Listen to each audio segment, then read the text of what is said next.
it on Facebook. Okay. So, sir, we are starting this Yeah. our session, today's session. A very good evening to one and all. Welcome to Paryetan Vikas Manch, 44th E-Baithak. Uh, Paryetan Vikas Manch is an E-Mandal under Bharatiya Sikshana Mandal Gwalior. Uh, Bharatiya Sikshana Mandal is a pan-India level organization whose objective is to bring, who is working on the policy and planning of Indian education. Uh, to bring Indianness in our education system is the motto of Bharatiya Sikshana Mandal. So under the Bharatiya Sikshana Mandal, we have started this forum a year ago in the month of May, and the objective of Paryetan Vikas Manch is to bring Indianness and self-sufficiency in our country's tourism. Till now, we have organized 43 e-Baithak, where uh, eminent personalities like Padma Shri K.K. Mohammed sir, Dr. or Professor Kapil Kumar sir, Professor Bansal sir, and many more. And many more dignitaries from across the country have joined us and share experiences about from their field. Yeah. And in this series, we got an opportunity to invite or to listen Mr. Mayuresh Hendre. He's from Mumbai, and he's from Maharashtra, and he's going to share his views. He is going to share his life about wildlife photography and naturalist through his journey. We can say just like a storytelling about his journey from Mumbai to Majuli. So for our speaker's short introduction, I request our team member Seema Kakoti. Seema, for his brief Yes, introduction. Seema? yeah, sure. Good evening to everyone present here. I'm here. Yeah.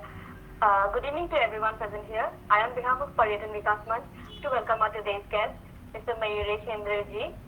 So, further I'll introduce him. So, he's from Mumbai, and back then he was curious about clicking photos of wildlife.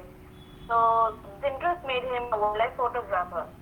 So after becoming a wildlife photographer, he learned the need for knowing about flora and fauna and started self-learning. So further he joined tour operator as a facilitator, but while being with the existing naturalist, he gained good knowledge about Kaziranga National Park and its wildlife. So he's rated today as one of the best naturalists in Majuli and its surroundings. So he recently spotted and clicked the picture of rare and endangered species, golden tiger. Park recently was in the news and was also spared by famous IFS officer Parveen Kasvan. So further, I would like to request Mr. Mayuresh Hendre ji to share his experience and enlighten us with his words. Thank you. Thank you very much, Seema, for the introduction. Yes. And thank you, Ankit, and thank you, Ramkrishna sir, for inviting me on this forum and giving me an opportunity to present to you the work that I have been doing. So I will like to present my screen to you. Just a second.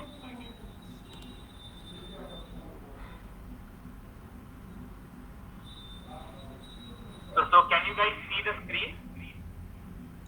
Yes, Mayuresh. Yeah. Yes. Yes. So, hello everyone. So, let me introduce myself. I am Mayuresh Hendre, and I am a naturalist and a wildlife photographer.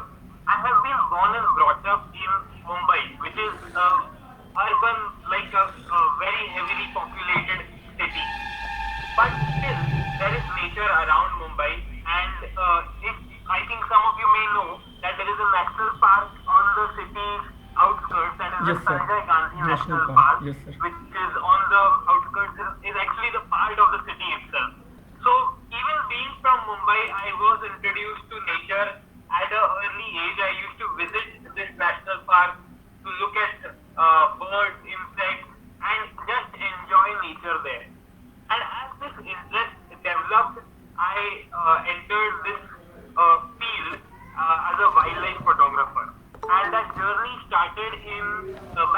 2012. So I was quite fascinated by the wildlife, the flora and the fauna, and I wanted to see a tiger.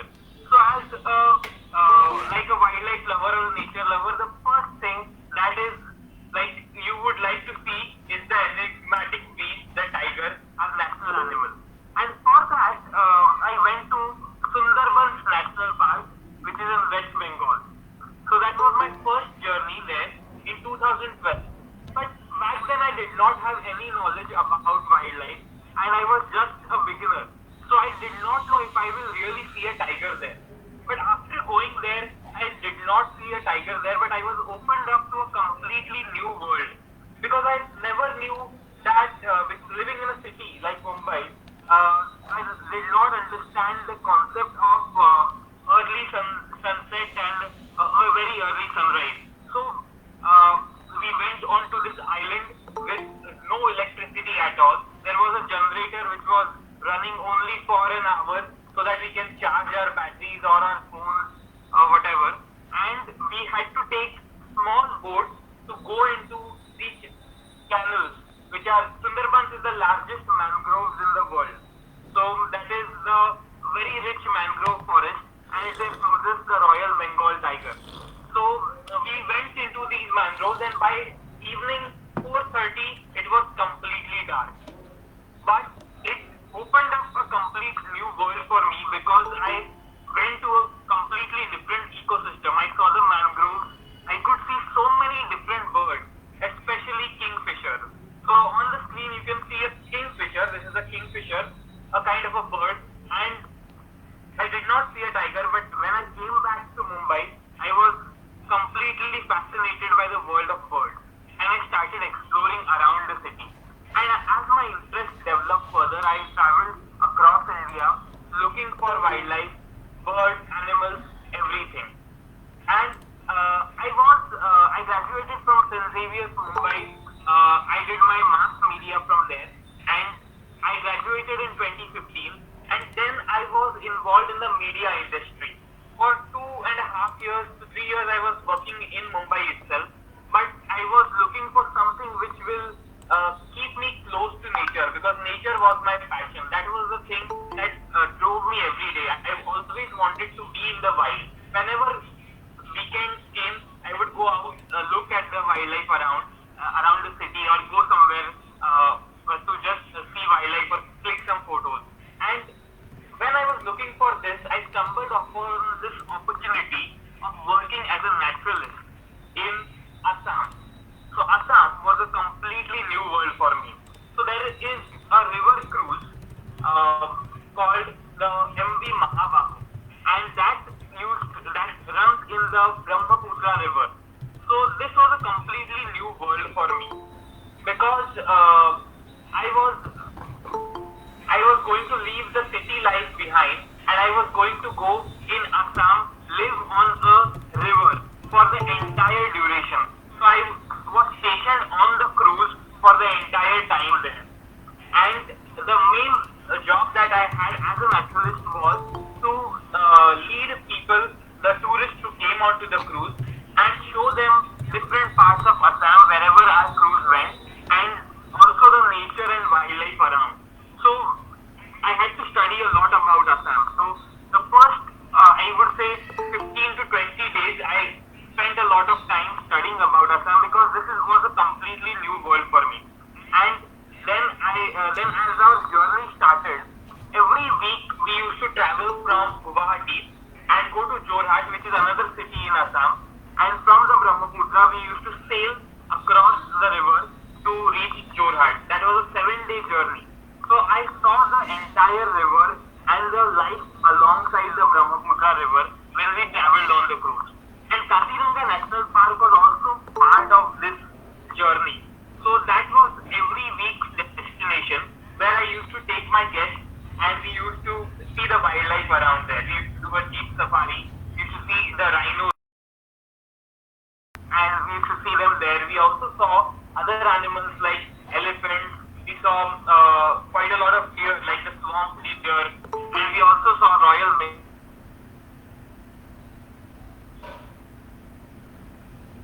And whenever I got some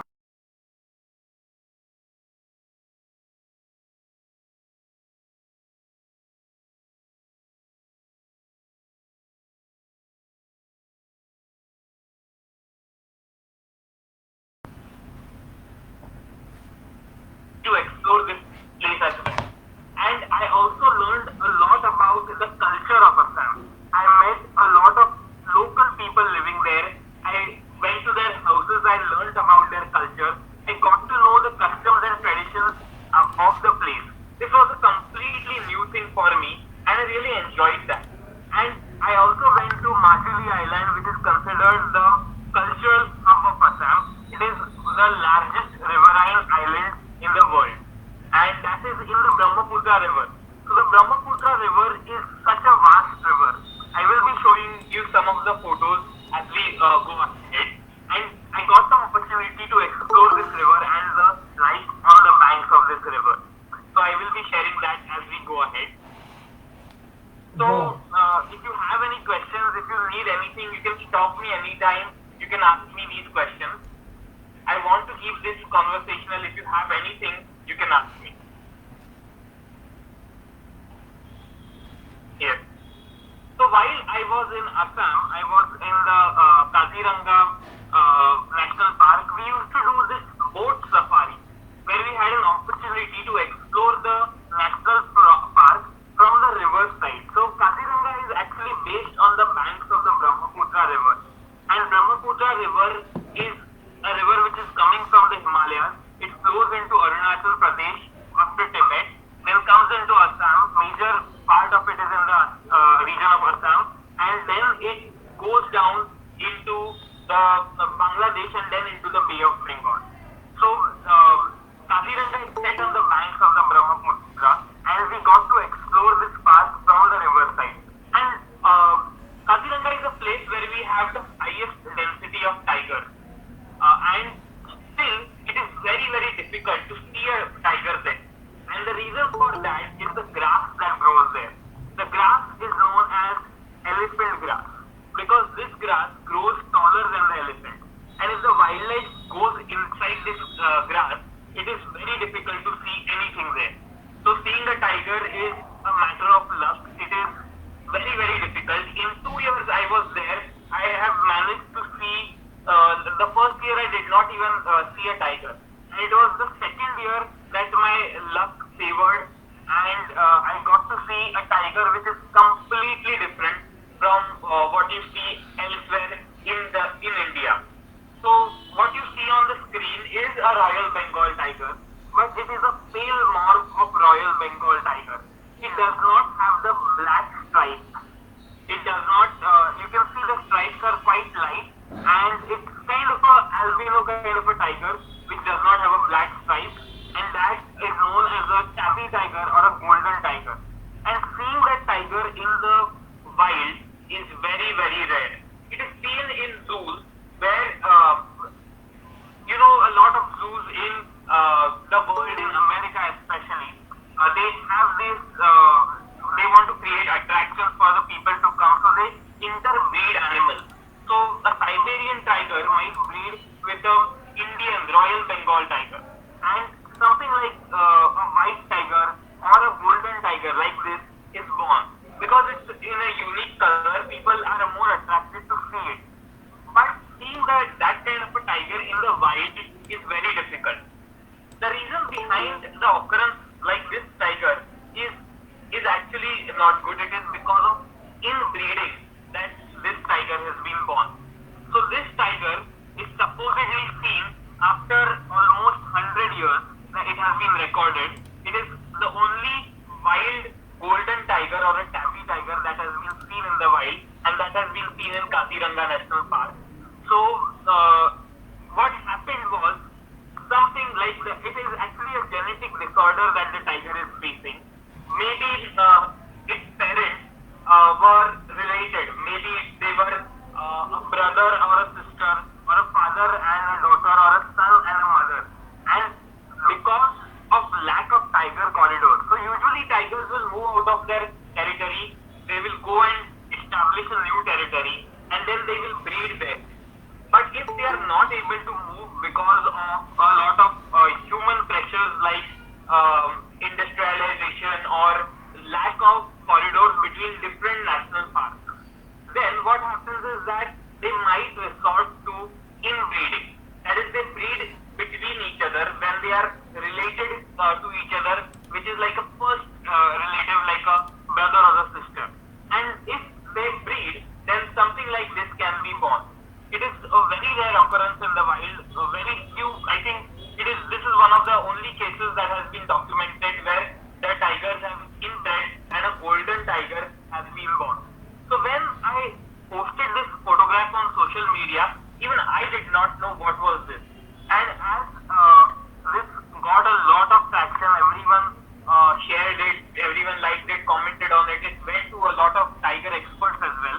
I consulted them, and then I got to know that it is a golden tiger.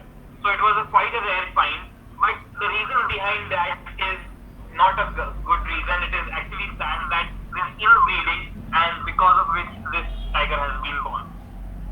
So I was lucky to see this kind of a tiger. So I feel this image is actually it tells about the story of conservation of tigers in Northeast India.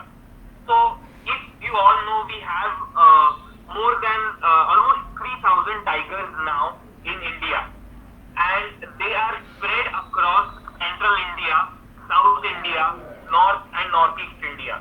So central India, we have national parks like Kanha, Sadumba, Bandhavgarh, Peen. All these are connected to each other because there are tiger corridors. So these tigers can move from one place to other if they want to establish a new territory, if they want to mate, and they have this freedom of movement. But in Northeast India, there are very few tiger reserves. The population is concentrated in some parts, and then they do not get to move, and something like this might happen. So this photograph is actually, if you look at the conservation side, it tells you that we need more tiger corridors in Northeast India, in Assam, in Kaziranga National Park, and the surrounding areas. So that was the time when I saw this golden tiger. It was Mr. Praveen Kaswan, the IFS officer, who shared the photographs on Twitter, and it went viral. All the news agencies picked it up, and it was in the news for a few days. Everywhere the golden tiger was being shown that okay, very rare animal has been spotted, but it is nothing but a Royal Bengal tiger. And the real story behind it is actually sad. It is because of inbreeding that it has happened. So I had tried to make a video and share with everyone about the story. So whenever I get an opportunity to talk about this, I really tell the backstory of what the species is or what the animal is all about. So these are some of the photographs of the golden tiger. So while I was in Assam, I got to actually see the entire place. I got to interact with a lot of people. I got to know about the rich tribal culture of Assam. So as I was on the cruise, my main job was to tell the guests to actually bridge a gap between the guests and the locals, talk to them about our rich culture as a country. So we all talk about, in the media also you might see there is a lot of talk about the North Indian culture and the South Indian culture. But nowadays you can see the Northeast culture, but still it is not being represented properly. But that culture is very, very rich, and I got to experience it firsthand when I was in Assam. So I took a lot of photographs when I was on the cruise, and I got to see the entire place. I got to learn a lot about the entire region. So this is the cruise, the MV Mahabahu, where I worked as a naturalist. Mayuresh, Yes, did you also learn Assamese?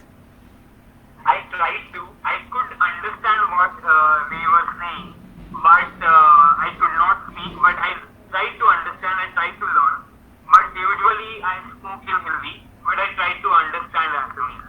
Okay. It is a very sweet language. And as a naturalist working for another company on a cruise, how often Yes. were you allowed to actually photograph?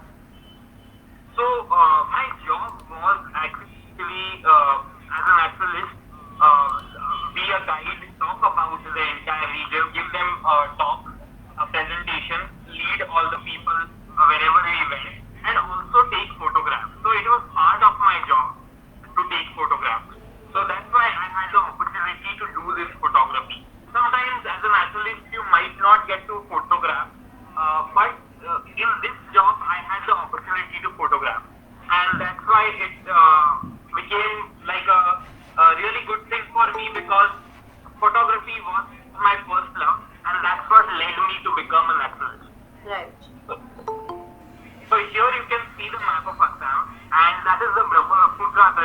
middle. It is completely flowing through the middle of Assam. It is dividing Assam into two parts. It is like a backbone of the entire state. It is the lifeline of the state.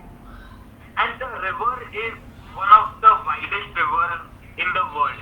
It is the river which changes according to seasons. So I got to see the entire changing nature of the river.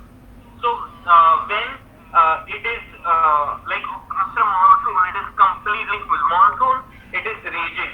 It floods every year. You might be listening to news or you can see in news that there are floods in Assam.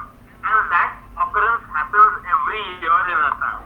A lot of people lose their houses, they lose their lives also because of the flood. And every year rescue operations happen. People, the people there know that the floods will come and they are usually prepared for it. But sometimes it is worse than they can think of. So every year it floods, and after the floods, but it is a good thing also because it gets all the fertile soil, it replenishes the soil. Most of the people in Assam are dependent on agriculture. 70% of them are dependent on agriculture. So it is a really good thing because the Brahmaputra basin provides the most fertile soil. One of the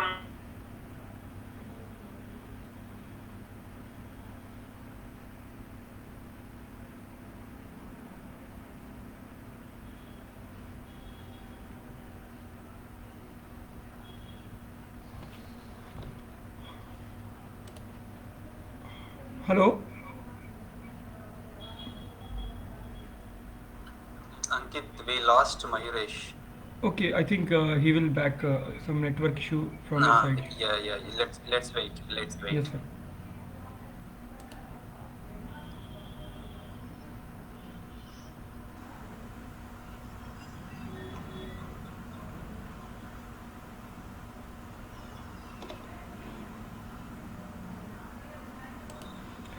Meanwhile, I request everyone, I request all the participants to share your name, city or contact details so we can send you notifications in future. Okay, thank you. I think Mr. Mayuresh will going to join. Yes. Yes, he will be joining.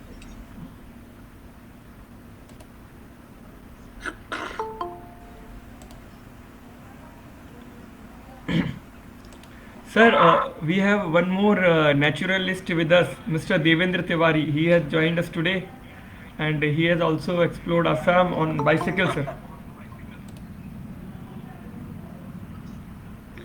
Devendra Tiwari ji हमारे साथ जुड़ गए हैं और उन्होंने भी बहुत सारा असम देखा है. नमस्कार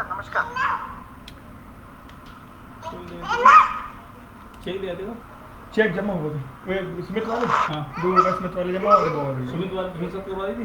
मनोज की दुकान दे रहे सौ रुपये की. दो मैंने दिया.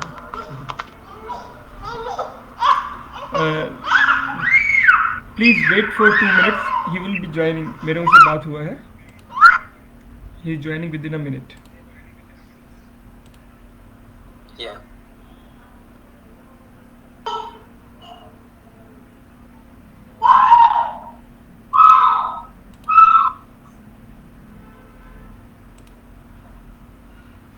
Sir, yes, sir. Now he is back. Yes. Yes, Mr. Yeah, Mayur. Mayuresh. something happened in the network went. No, not an issue, Mayuresh. I just connected back. Yeah. Yeah. I'll just share the screen again. Yes. Yes. So I was saying that this island here is actually connected to the mainland when the river recedes. But as the river rises, it again becomes an island. So the sand, and this was actually part of the mainland almost 3 years ago, but the river flooded and the entire land between this island and the mainland, which you can see behind it, it all was taken away by the river because of the flood that happened. So the river is actually one of the dangerous rivers when it floods. It takes away the entire landscape and it changes it completely. And that's why this stretch of land became an island after around 3 years ago. them these sandbanks are seen. You can see how huge the sandbank is in this picture. You can see the cows which are dwarfed completely by the sandbank. So sometimes the height of these sandbanks is more than 50 to 55 feet. More than that sometimes. And this is a wetland, a wheel, known in local language, wheel. So this is a wheel which has been formed because of the deposition of water hyacinth and the water coming inside because of the river. And that's where a lot of people go and graze their cattle. A lot of migratory birds come here. And I think a lot of us have learned in the history class that early the first thing that he made to travel on the river was a raft. And that kind of a raft is still being seen on the Brahmaputra river. And they make this raft to carry bamboo. Bamboo is one of the major crops which grows in Assam. It is a cash crop. And they are carrying this bamboo downstream from Jorhat, which is on the top. From there they go to Guwahati, where they will sell this bamboo. So they will stay on this bamboo raft for 3 or 4 days. They will cook their food there. They will fish in the river and catch fish and cook that fish on the raft itself. And they will live on that bamboo raft. So that's how they travel. So you can see the real local life when you go in Assam on the Brahmaputra river. And to stop erosion of the river, the government agencies, they will build some funds or they will build this structure of bamboo known as mandalay. So they protect the current of the river. So the current of the river is very strong and that destroys the bank, takes away all the bank. So to stop that current, they will build this bamboo structure to protect the sand from getting eroded. And here you see a fishing boat with a lot of bamboo fishing hooks or what do you call it, traps which they have made on the river itself and a Chinese fishing net behind. So fishing is one of the major occupations on